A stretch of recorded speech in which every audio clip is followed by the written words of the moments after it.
Good morning, everybody. My name is Clara Libonati. I'm from Politecnico di Milano, where I work with Professor Laura Vergani. What I'm going to talk about with you today is a recent work that we've done at Politecnico and regards an analytical and numerical study of crack inclusion interaction in cortical bone. I just want to start with a brief introduction about my research. So, and motivation. So, in the last years, I've been working on the study of bone, and in particular on the study of the hierarchical structure of bone and how the structure of bone affects the mechanical behavior of this material. And why we do this study? We do this study because we are really interested in realizing new materials, like bio-inspired materials. Bone is a material with a hierarchical structure, so with different levels of hierarchy, and it really needs to be approached in a multi-scale way. So we actually use different approaches to study this material. We start with an atomistic approach, and we carried out in collaboration with MIT atomistic simulation of nanoscale behavior of the bone building blocks, which are collagen and hydroxyapatite. And then we move to the microscale, where we are mainly interested to see which is the role of the microstructure on the crack propagation of this material. And we recently used an extended finite element method to see how the microstructure influences the crack propagation. And we also did an experimental characterization. So an experimental characterization of cortical bone, and correlated also with the microstructural analysis to see how the crack propagates and how this propagation is affected by the microstructure.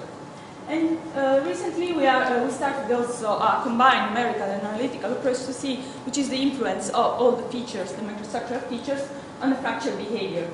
And why we do that? We do that because we are mainly interested to use bone as a biomimetic model to create new composite materials.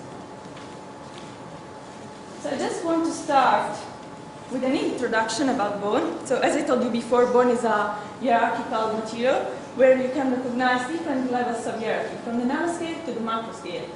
And it is an amazing material. It has been studied for decades, and it is still an attractive material for researchers for many reasons, because researchers try to study bone to predict the fracture risk, but also to design new material. And why it is a really good model? Because bone has a great combination of mechanical properties which are difficult to be found in man-made material. For instance, bone has an incredible toughness, and what you really get in these materials is an amplification of toughness. So bone is made of a really poor material, collagen and hydroxyapatite, but the combination of those materials led to a great amplification in toughness, about 5 orders of magnitude, that we don't have in a man-made composite. So our idea is to try to replicate those mechanisms in new material. For instance, we are interested now in realizing osteon-like structure, so a material which replicates the microstructure, which is made of a repeating feature called osteon, which is a cylindrical feature made of different circumferential lamellae embedded into a interstitial matrix. And the main toughening mechanisms which occur at this scale are basically crack deflection, crack, arrest, and constrained microcracking. Today I'm going to show you a combined analytical and numerical model to investigate the role of the microstructural morphology and heterogeneity on the fracture behavior of bone by computing the stress intensity factor near the microcrack tips and analyzing how the microcrack interacts. So the model is a very simple one. We start with a simple 2D model in plane strain condition, and we model a plate with a circular inclusion, so we treat the osteon as a circular inclusion, and we neglect actually the aversion canal, which is the canal in the middle where you have the bloody flow, and we also neglect the cement line, which is the outer border, and other discontinuities such as lamellae or porosities. So we treat it as a fiber-reinforced composite in transversal plane. And we also made assumption of perfect bonding and no osteonal interaction. So it's a simple model of one osteon, one crack at the beginning. And the model, we compute the model by using the superposition principle of 2 problem solutions. A first one, which is the elastic problem of osteon embedded into matrix with no cracks. And the second one, where we compute the stress distribution in the plate due to the presence of randomly oriented microcracks. So after the derivation of a similar integral equation, we end up with a stress intensity factor 1 and 2 for mode 1 and mode 2. For the material properties, we use material properties in a transversal plane. And so these are the geometrical and material parameters that we use and we get from the literature. And here, by using this simple model, we study the influence of bone characteristic features on fracture behavior on a variety of configurations. After that, we create a numerical model. So basically, the numerical model is a 2D finite element model. We use Abacus. And the model has the same geometrical and material properties of the analytical model. And we compute the stress intensity factor by using the contour integral approach.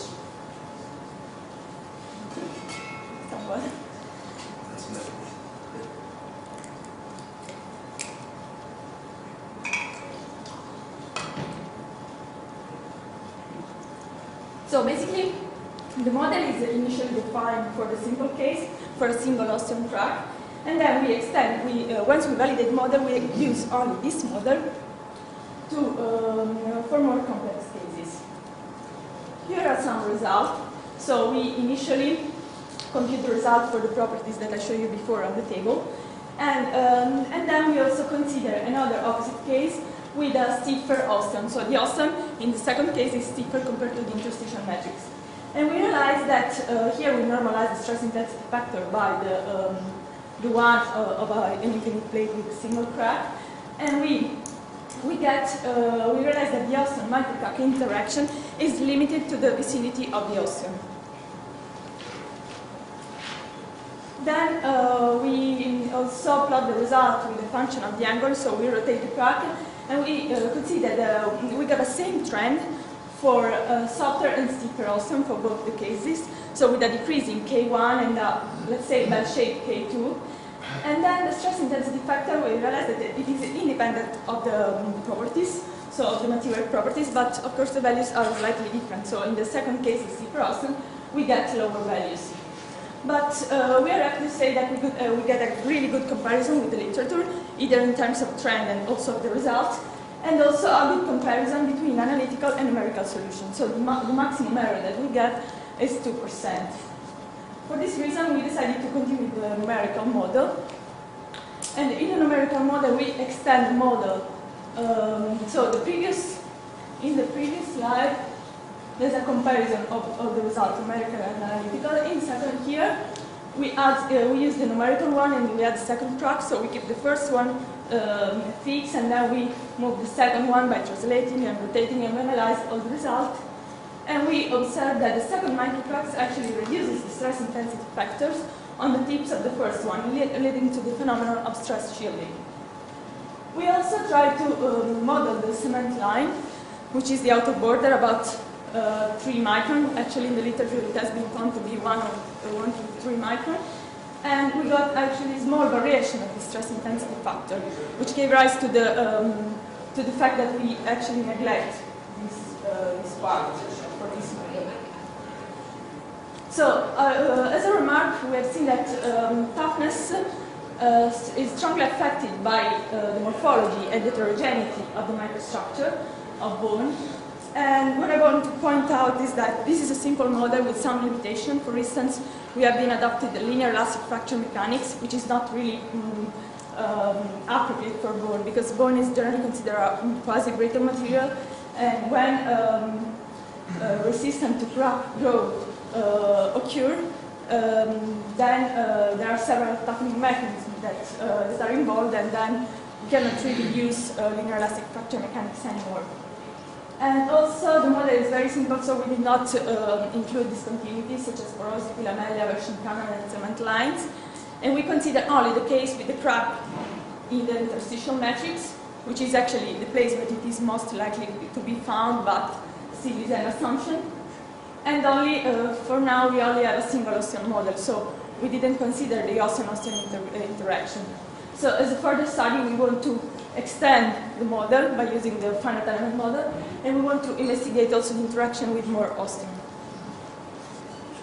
So just to conclude, I want to show you why we do that.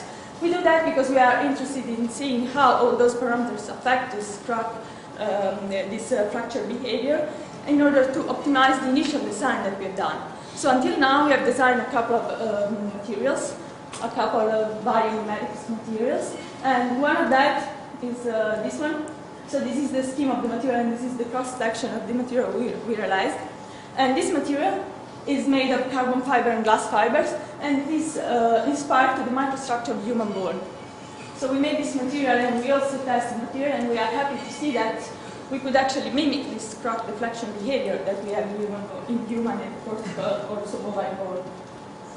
And recently we also started with 3D printing and we started using 3D printing to create more pattern, because it is easier and also faster technique. And we are also investigating the shape of the Gaussian, so how going from a circular shape to our elliptical shape, how it can affect the crack path.